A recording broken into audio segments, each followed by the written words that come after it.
Esses 6 pilares, segundo Nathaniel Branden, no seu livro Os 6 Pilares da Autoestima, são fundamentais. Fundamentais. Porque é uma construção, por isso que são pilares, eles vão construir o templo que é a sua autoconfiança.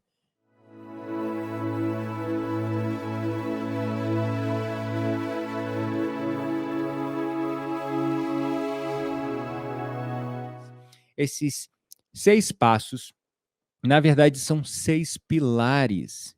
6 pilares baseados no trabalho do Nathaniel Branden, onde ele tem um livro chamado Os 6 Pilares para a Autoestima. Super recomendo a leitura. Há muito tempo eu venho aqui estudando, tocando meus instrumentos e aprendendo sobre, mas só recentemente eu desenvolvi em mim a autoconfiança para começar a tocá-los ao vivo. Eu não estou falando que eu me tornei um mestre nesses instrumentos e quero deixar bem claro que eu ainda tenho muito a desenvolver para ficar bom neles. No entanto, já passei daquela fase de ficar preso na insegurança, de deixar eles ali na parede e não usá-los nas minhas lives. Porque quando é para produzir a música, você pega ele, bota para tocar, grava, se ficou bom você usa, senão você vai, apaga, grava de novo e fica gravando ali até funcionar, até sair certo, né? Mas numa live, se você erra, todo mundo vê e pronto. E aí eu falei comigo mesmo, eu preciso superar o medo de errar em público. Eu preciso superar esse medo de tocar esses instrumentos ao vivo para as pessoas ouvirem, já que eles estão a esse serviço, a serviço do bem, a serviço da expansão da consciência. Eles chegaram até a mim para isso. Eles vieram até a mim para isso. Então, eu preciso começar a usá-los. Preciso começar a usá-los. Então, eu comecei a trabalhar em mim a autoconfiança para fazer isso. Então, a autoconfiança ela é fundamental. Esse é um exemplo, mas perceba quantas coisas na sua vida você está adiando, está deixando de fazer por falta de confiança no seu próprio taco, por falta de confiança na sua própria habilidade, por falta de confiança na sua própria capacidade. Quantas coisas você está deixando de fazer por falta de confiança? Então, a gente tem que perceber que a autoconfiança é um aspecto fundamental para a nossa vida. Porque sem autoconfiança, o que vai acontecer? Sem autoconfiança, quem você vai ser? Sem autoconfiança, o que você vai fazer? Né? Então, vamos para os 6 pilares para que você possa desenvolver a autoconfiança. Então, vamos para o primeiro pilar. O primeiro pilar é a prática do viver consciente. E o que é viver consciente? É estar consciente da vida, das suas decisões, do momento presente. Então, para você entender a essência desse primeiro pilar, eu quero que você imagine 2 pessoas. A primeira pessoa você pode chamar de João e a segunda pessoa você pode chamar de José. José acorda todos os dias, ele executa a sua rotina de sempre, totalmente no piloto automático, antes de sair de casa. José vai para o trabalho correndo, está sempre ansioso, preocupado. Quando volta para casa, ele nem sequer está realmente consciente do que fez ao longo do seu dia. Ele começa a comer as besteiras ou fast food que comprou no seu caminho para casa, assiste TV enquanto a sua esposa tenta conversar. E quando José consegue parar para conversar, é para reclamar, é para falar mal de chefe, de colega de trabalho, ou para reclamar dos aspectos diversos do seu dia a dia. Agora, imagine a outra pessoa, o João. O João, ele acorda todos os dias de manhã e diz à sua esposa o quão grato ele se sente pela vida que eles têm. O João vai para o seu trabalho, está sempre apaixonado, trabalhando em algo que lhe faz sentir-se verdadeiramente realizado. Ele volta para casa, janta com a sua esposa, enquanto os dois permanecem ali presentes no momento um com o outro. Esse é o João.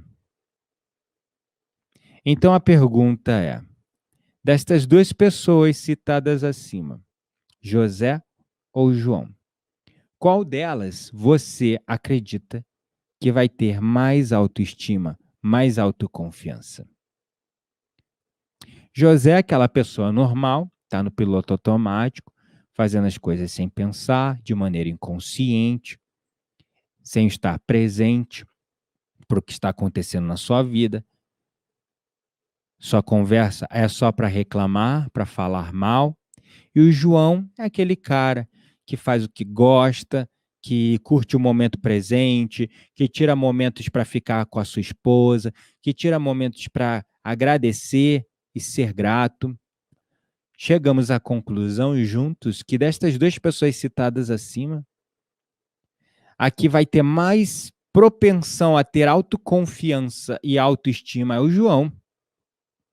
Então, esse exemplo acima que eu acabei de passar para vocês serviu para ilustrar o primeiro pilar para você construir a autoconfiança e a autoestima, a prática do viver consciente. Então, o primeiro pilar, o exemplo do João, né? Essa pessoa que acorda todo dia, fala para sua esposa, para o seu marido, qualquer que seja, o quão grato se sente pela vida que tem, que trabalha, que está apaixonado, fazendo algo que gosta, o que faz se sentir verdadeiramente realizado, que volta para casa, janta com quem ama, está presente ali um com o outro, conversa, né? O João, porque ele pratica a vida com consciência, que nada mais é que a prática da atenção plena, a experiência do momento presente sem julgamentos. Você já ouviu falar de mindfulness, né? A experiência do momento presente sem julgamentos, atenção plena, viver aqui no momento presente. E hoje eu acabei de atender uma pessoa, um cliente, né, das sessões de terapia, a gente estava conversando sobre isso, sobre a importância do momento presente. E como isso tem feito a diferença na vida desse meu cliente. Quando ele aprendeu a importância de viver no presente, a vida dele começou a se desenrolar, ele está tendo muito mais performance, resultado no trabalho, está se sentindo muito mais grato, satisfeito, feliz, e está realizando grandes coisas na sua vida. Grandes coisas. Grandes coisas. E ele é dono de fazenda, trabalha com produção de soja, né? Super produção, fazendas enormes. E é um cara que tem tudo, né? Mas que percebeu que precisava de ajuda para gerar mais prazer pela vida. Porque ter tudo não é sinal de felicidade. Mesmo você tendo tudo e não estando consciente, presente daquilo que você tem, sendo grato pelo que você tem, se você não tiver essa habilidade de viver no momento presente, sendo grato pelo que você tem, isso também afeta a sua autoestima, afeta a sua autoconfiança.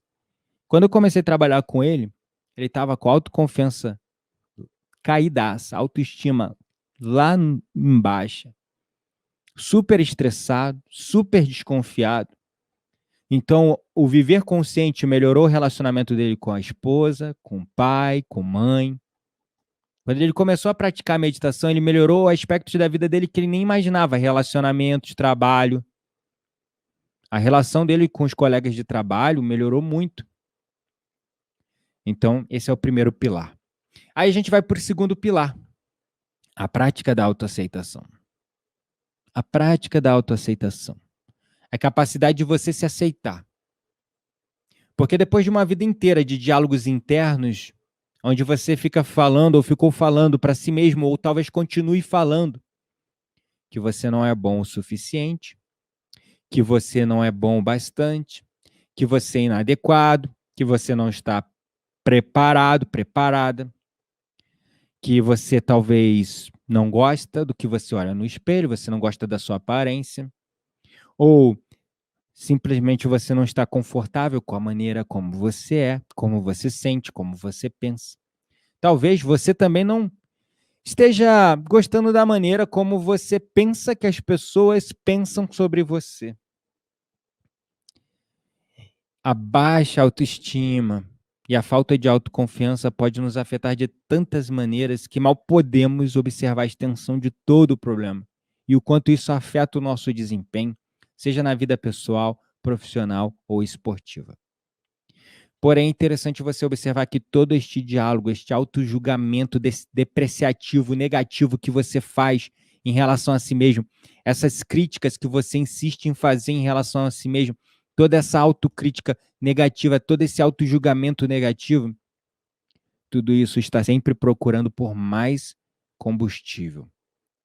Quanto mais você se julga, quanto mais você se trata mal, quanto mais você é duro consigo mesmo, se cobra, você está dando mais combustível. Porque todas essas narrativas internas que nós temos, não importa se elas estão relacionadas a baixa autoestima ou a algo a mais, todas elas precisam de combustível para se manter. E este combustível é o nosso crítico interno. O nosso crítico interno que se manifesta através de pensamentos autodepreciativos, sentimentos negativos. Então, imagine-se na seguinte situação: seu cabelo está caindo. Você olha no espelho e vê seu cabelo caindo. Ou, outro exemplo, você faz atividade física e alguém faz um tempo melhor que você num exercício. Ou talvez você vê o desempenho dos seus colegas no trabalho e seu desempenho está lá embaixo. O que você não deveria fazer nessas situações, nessas circunstâncias, seria: ah, como o cabelo do fulano não está caindo? Por que ciclano é melhor que eu na corrida? Por que Beltrano está conseguindo vender mais, ter melhor resultado que eu no trabalho? A genética deles só deve ser melhor que a minha. Ou eles devem ter mais sorte. Ou eles devem ser privilegiados. Ou talvez ele é mais alto, mais bonito, mais bonita. Isso deve facilitar mais na hora de vender. Bom, a razão pela qual você não deveria fazer isso é porque esse é um jogo que você não pode ganhar. É um jogo que você já entrou perdendo. Quando você se compara e começa a falar: então, eu não estou conseguindo esse resultado no trabalho porque fulano Beltrano é melhor que eu. Eu não estou conseguindo esse resultado no esporte porque Beltrano é mais rápido que eu. Eu não consigo isso porque a genética dele é melhor. Você já está se comparando por baixo, você já entrou numa guerra perdendo ela. Você já entrou nesse jogo perdendo. E eu te garanto, não importa quem você seja, mesmo o fulano ou Beltrano não podem ganhar esse jogo. O que você pode fazer é o que qualquer um que busque a prática da meditação para o desenvolvimento da sua autoconfiança faria. E isto seria melhorar o que você pode mudar e aprender a aceitar o que você não pode, porque tem coisas que não dá para mudar. Tem coisas que não dá para mudar. Você tem que ficar em paz com essas coisas que não dá para mudar e focar naquilo que você pode mudar e melhorar. É isso. Então, deixa eu te mostrar um erro muito comum. Existem pessoas que acreditam que a autoaceitação, de alguma forma, vai contra a ideia de autoaperfeiçoamento. Porque se eu aceitar, não, então, não, tá tudo bem eu ser mais baixo, mais baixa, então por isso que eu não sou bom na corrida. Eu tenho a perna curta e o fulano tem uma perna mais longa e com certeza vai correr mais rápido que eu. E assim você cria uma muleta, uma desculpa para não melhorar, para não evoluir. Então tem muitas pessoas que acreditam que a autoaceitação é alguma forma de baixar a cabeça e aceitar. Isso vai contra a ideia do aperfeiçoamento, mas não. De fato, o autoaperfeiçoamento ele só pode alcançar quando alcançamos a aceitação. Por exemplo, se você não aceitar e reconhecer que a falta do inglês fluente está te atrapalhando de conseguir melhores oportunidades do emprego, você não vai começar a pesquisar qual é o melhor curso para aprender esse idioma e se adaptar a esta situação. E quando menos você esperar, acabaria frustrado em algum emprego que não era o que você estava procurando, porque você não tem o inglês. Então, o segundo pilar para você desenvolver autoconfiança, verdadeira autoconfiança, perceba, todos esses pilares são uma construção, tá? O segundo pilar é a prática da autoaceitação, que, em primeiro lugar, significa você ter consciência da pessoa que você já é, com todas as suas qualidades e também todas as suas deficiências e limitações. Significa você ter autoconhecimento de si mesmo, com percepção da sua imagem oculta, sombra, a sua parte desconhecida e talvez não tão agradável assim, que são as suas sombras. Então, esse é o segundo pilar. Lembrando, o primeiro pilar, a prática do viver consciente, viver aqui no presente, plenamente atento. O segundo pilar para você desenvolver a autoconfiança é a autoaceitação. Então, vamos para o terceiro pilar dos 6 pilares, a prática da autorresponsabilidade. Nós conhecemos tantas pessoas que estão totalmente fora, de forma que elas acabam sabotando as coisas mais importantes em suas vidas, como a sua saúde e seus relacionamentos. E quando elas são confrontadas com isso, a maior parte dessas pessoas aprenderam um pequeno truque que acabou se tornando hoje uma grande tendência, que são as desculpas. Aparentemente, a maioria das pessoas que conhecemos que não estão saudáveis estão nessa situação por conta de alguma condição médica, ou falta de tempo, ou de recursos que usam como muleta para permanecerem na sua zona de conforto. Agora, me deixe esclarecer que eu não estou dizendo que estas condições não existem. Sim, para algumas pessoas existem condições anteriores de saúde que impede a pessoa de, por exemplo, se dedicar a uma atividade física que vai trazer mais bem-estar, uma melhor forma física para ela. Mas eu estou dizendo aqui que 19 de 20 pessoas vão usar isso como uma desculpa. E elas usam tanto essa desculpa que elas acabam acreditando nelas mesmas. Se você não se exercitar e não se alimentar de maneira saudável, você provavelmente não deveria sair por aí dizendo para as pessoas que você está com sobrepeso ou não é saudável por conta disso ou daquilo. Sim, se é isto que você quer fazer, talvez os outros façam o que você quer, que é te tratar como uma vítima. Mas adivinha por que elas vão te tratar como uma vítima? A única razão pela qual, na verdade, essas pessoas simpatizam da sua limitação é porque a última coisa que elas fazem é se preocupar se você cuida da sua saúde ou não. Então, o terceiro pilar para você desenvolver a autoconfiança é a prática da autorresponsabilidade. Só você pode mudar aquilo que te incomoda. Opa, eu não posso correr, então vai fazer natação. Ah, eu não posso nadar, meu ombro é ruim, é bichado. Vai fazer musculação. Ah, eu não posso isso, vai fazer pilates.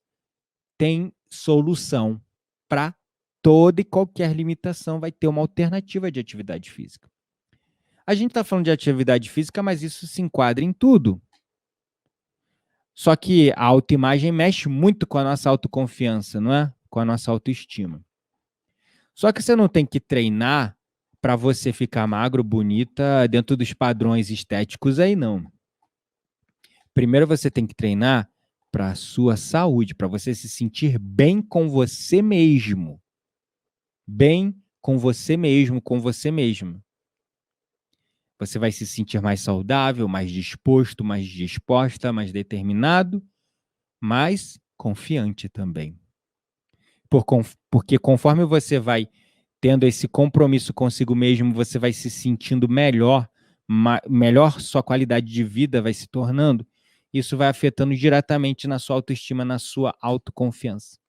Então, o terceiro pilar para você desenvolver a autoconfiança é a prática da autorresponsabilidade.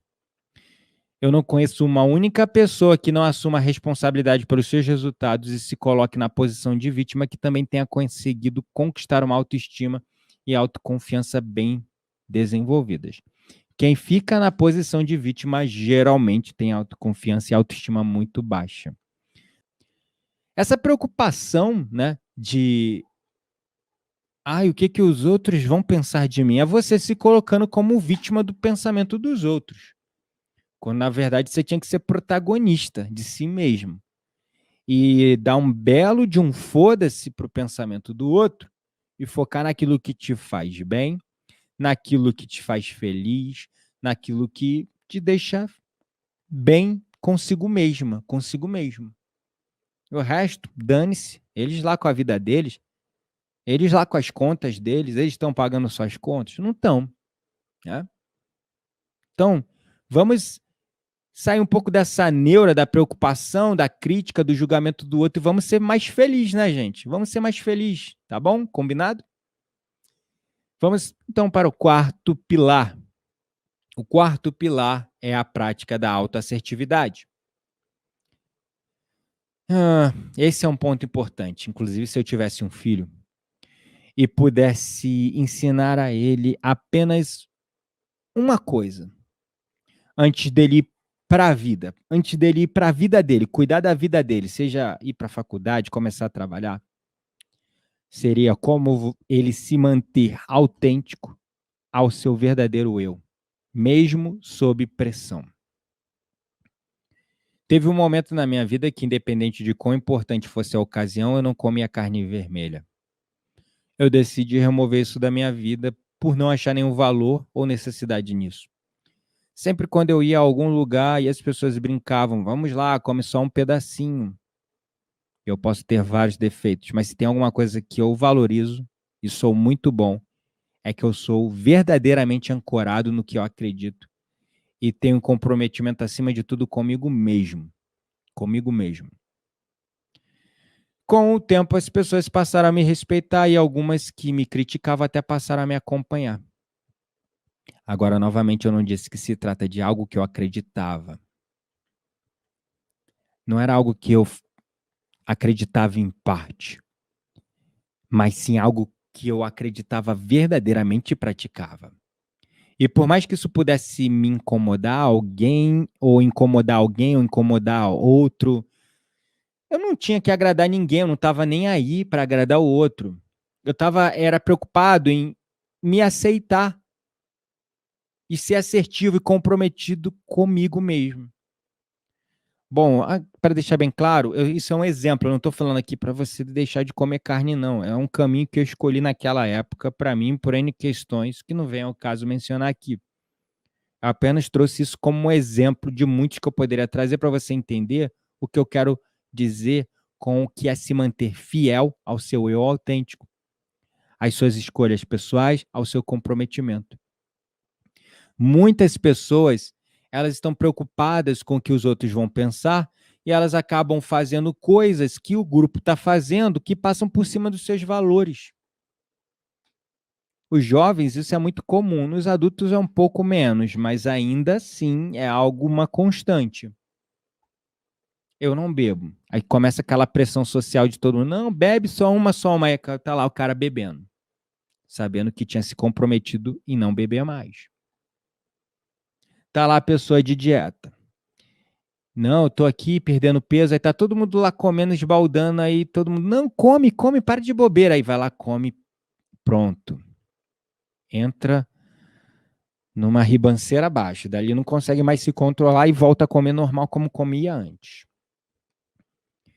Então, o quarto pilar para o desenvolvimento da autoestima e da autoconfiança é a prática da autoassertividade, é você ser coerente, genuíno, autêntico consigo mesmo.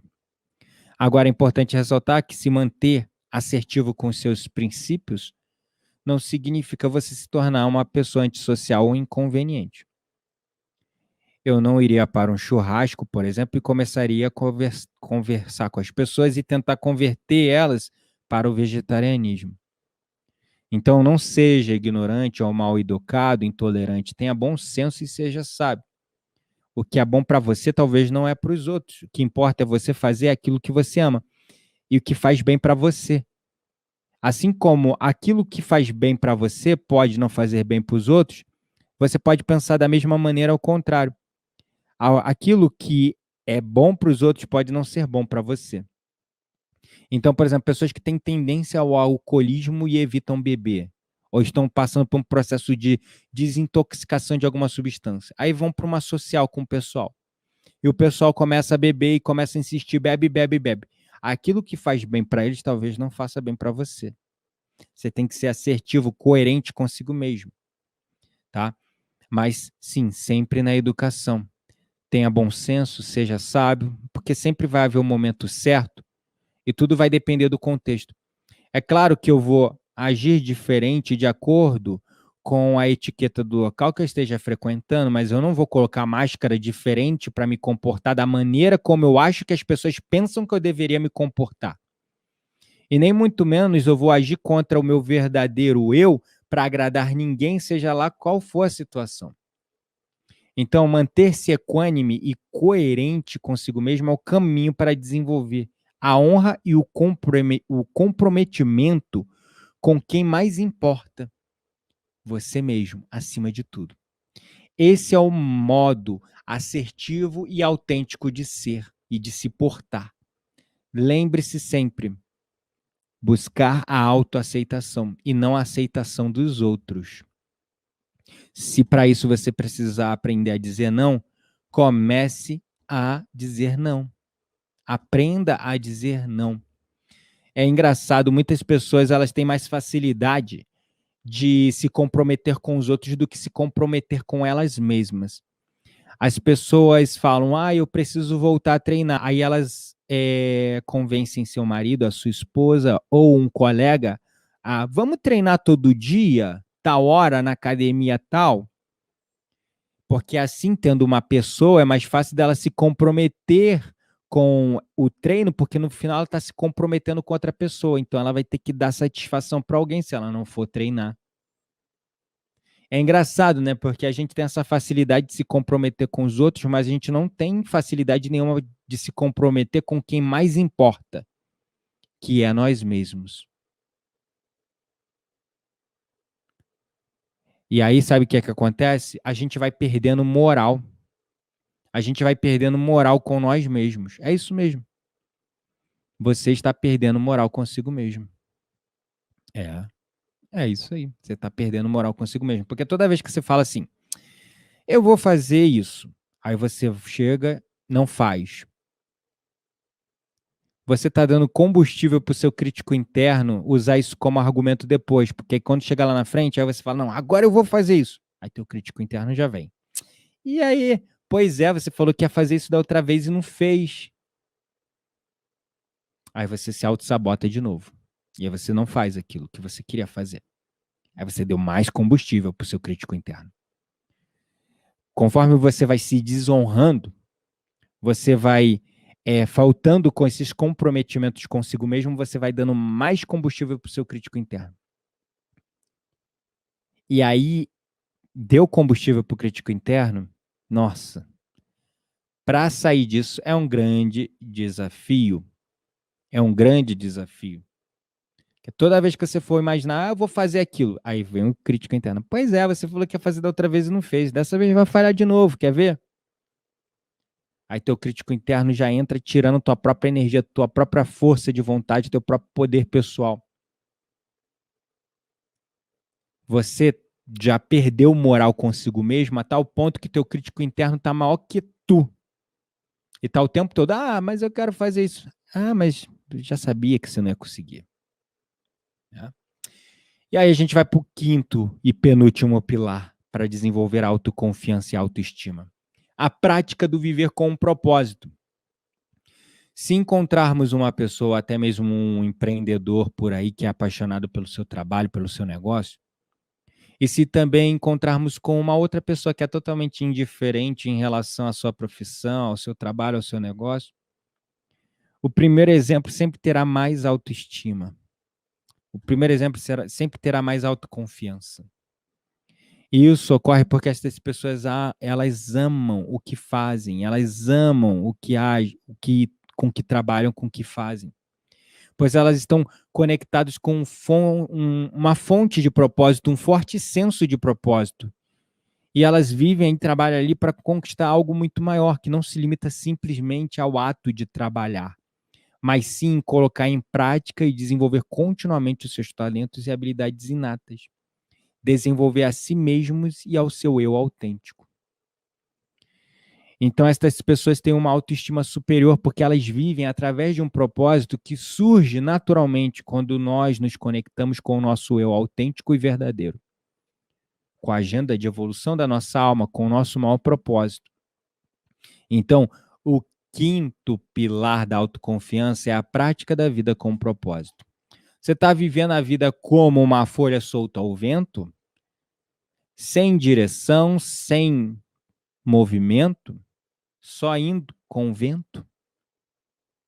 Pois é. É bem provável que a sua autoestima, a sua autoconfiança estejam baixas, porque isso não está funcionando na tua vida, o propósito. Perceba que a construção da autoconfiança e da autoestima é um processo de desenvolvimento pessoal, de autoconhecimento.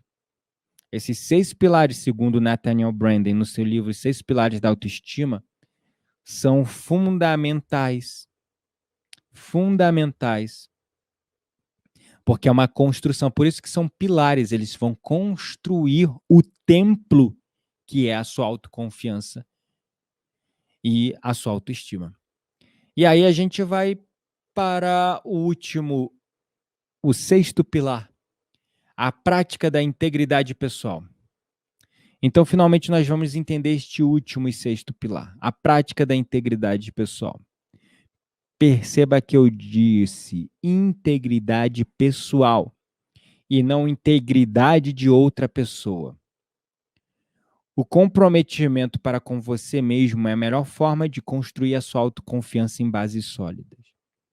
E saiba que é muito mais fácil nós desonrarmos um compromisso que assumimos com nós mesmos do que desonrar um compromisso que assumimos com os outros.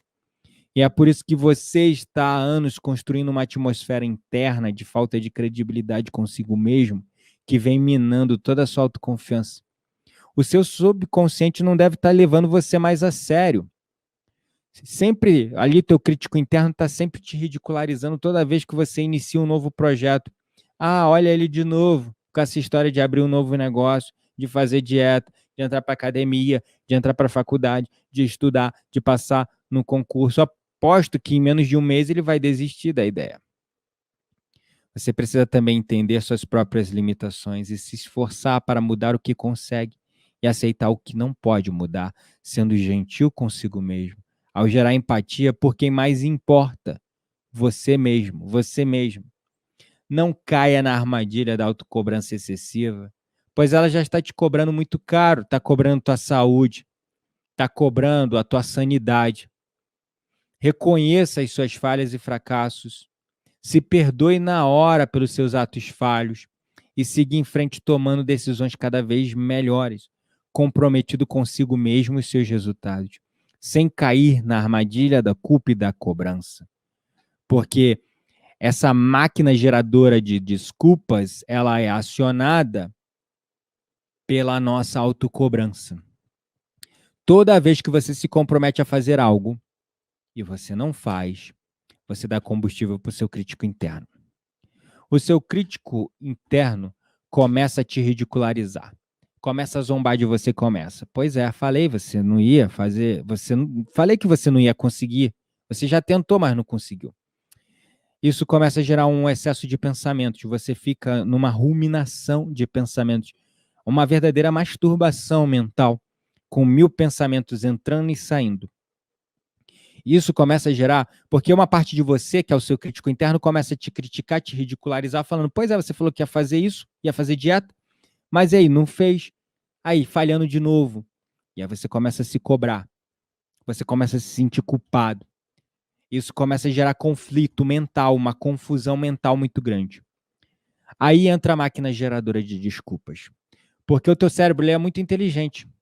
Ele tem alguns recursos mnemônicos, alguns recursos de mapas mentais, assim, bem desenhados, que é o seguinte: toda vez que começa a entrar a culpa, a autocobrança, a vergonha, isso começa a gerar confusão mental, o cérebro ele cria algum gatilho para extravasar essa energia.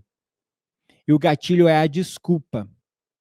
É tipo assim: eu não treinei eu não treinei por conta de fulano, que não passou lá para me chamar para treinar.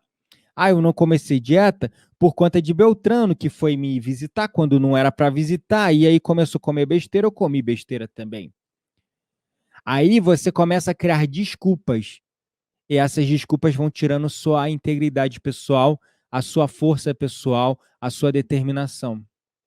Então, você começa a se autocobrar ainda mais, você começa a se sentir mais culpado, e que chega uma hora que teu cérebro está tão sobrecarregado dessa informação que ele fala: quer saber? Dane-se. Deixa para lá esse negócio de dieta, deixa para lá esse negócio de treinamento, tá bom do jeito que tá, vamos continuar do jeito que tá. Né? É a tua máquina geradora de desculpas agindo como uma válvula de escape para frustração, para culpa, para cobrança, e canalizando isso numa forma de desistência, de autossabotagem, de procrastinação. Aí está a raiz de toda a autossabotagem. Então, a melhor forma, quando você, por exemplo, eu ia treinar hoje, mas não treinei. Ao invés de você ficar se culpando, se cobrando, a melhor coisa que você faz para não gerar todo esse processo que eu expliquei anteriormente é você reconhecer que você falhou, que você fracassou, se perdoar na hora por isso, e amanhã vá lá e faça. Amanhã vá lá e faça, sem desculpas, haja. Seja comprometido consigo mesmo e os seus resultados, sem cair na armadilha da culpa e da cobrança. Esses são os 6 pilares para você desenvolver e despertar a verdadeira autoconfiança. O primeiro pilar, a prática do viver consciente, consciente das suas escolhas, conscientes do momento presente. O segundo pilar é a prática da autoaceitação, a capacidade de você se aceitar, reconhecer que existem coisas em você que você pode mudar, que você pode melhorar, existem outras coisas que não, que você tem que aprender a conviver e transformar essas fraquezas em força. Por exemplo, vocês já devem ter reparado em algumas lives, o meu dedo da mão é tudo curtinho, é feio pra caramba, olha aqui, ó. Tá vendo? Curtinho e torto na ponta. Meus dedos todos são assim, ó. Tá vendo? É feio demais, né? Ó o meu dedinho mindinho, como é que ele é tortinho, né? Ó, como é que é a ponta do meu dedo, ó. Consigo até dobrar só a ponta do dedo. Coisa horrorosa, né? Minha mão é feia demais, né? E eu já sofri muito bullying na escola. Já sofri. E não é só essa mão, as duas mãos são assim, tá? Uma ficou com inveja da outra e copiou. Então, minha mão não é aquela mão digna de um modelo de joias. Eu nem gosto de usar anel porque chama atenção para a mão, né? Mas eu aprendi a superar isso. Porque, na verdade, eu não estou nem mais aí para isso. Mas eu já sofri muito bullying na escola. Só que o seguinte, eu não tenho como mudar minha mão. Eu não tenho como mudar minha mão. Então, eu tive que aprender a aceitar. As pessoas me zoavam na escola, me chamavam de mãozinha de T-Rex, de Tiranossauro Rex, me chamavam de um monte de apelido engraçado, me sacaneavam, eu me sentia extremamente humilhado, mas, enfim, eu tive que aprender a conviver com isso e tive que aceitar isso. Só que depois eu percebi que esse meu defeito, na verdade, ele é uma potência. Essa fraqueza, na verdade, é uma força, porque para eu tocar instrumentos de corda, como o violão, o ukulele, violino, com essa mãozinha aqui, que fica assim, ó, é uma maravilha. Eu consigo fazer os acordes, alcançar as notas, fazer as empunhaduras, as posições de notas, de vibratos, tudo. Melhor que muita gente que tem a mão perfeitinha. Então, perceba, isso é a prática da autoaceitação. Você reconhecer que tem coisas que você não pode mudar em si mesmo, aceitar isso e transformar isso numa potência, transformar suas fraquezas em força. Foi o que eu fiz, esse é um exemplo. Terceiro pilar, a prática da autorresponsabilidade. Você parar de ficar sendo vítima das circunstâncias, ó céus, ó vida, né? E começar a transformar, né? A transformar isso. Então, eu saí de vítima. Isso é a prática da autorresponsabilidade também. Eu parei de ser vítima dessa questão e me tornei protagonista, né? E comecei a usar isso para facilitar meu processo de aprendizado de músicas, de instrumentos, que é o que eu amo, né? Então, é isso, né? Você sair da vítima e começar a se tornar protagonista. Isso é a prática da autorresponsabilidade. O quarto pilar é a prática da autoassertividade. É você ser autêntico, alinhado, coerente com quem você é. Não importa a opinião dos outros, o que importa é o que você é por dentro, o que você sente que é e o que você tem que fazer da sua vida. Dane-se a opinião alheia, dane-se a ideia alheia, o que você sente para você, tá? Daí, o quinto pilar, a prática do viver com propósito. Ter um propósito na vida, porque se a gente ficar solto como uma folha ao vento, a gente não tem força, né? E, finalmente, o último pilar que eu acabei de falar, a prática da integridade pessoal. Esses são os 6 pilares para você despertar, desenvolver a verdadeira autoconfiança, a verdadeira autoestima. Quando você tem integridade para consigo mesmo, quando você vive com propósito, quando você está alinhado, coerente com quem você é, sem ficar vestindo máscaras, porque fulano quer que eu seja assim, Beltrano quer que eu seja assim. Quando você aprende a sair de vítima para protagonista, para ser mais responsável, ter mais autorresponsabilidade, né? Quando você pratica a autoaceitação, aceitando a si mesmo, aceitando você, né? E dane-se, foda-se a opinião alheia. E você aprende a viver consciente no momento presente, você vai desenvolver a verdadeira autoestima e a verdadeira autoconfiança.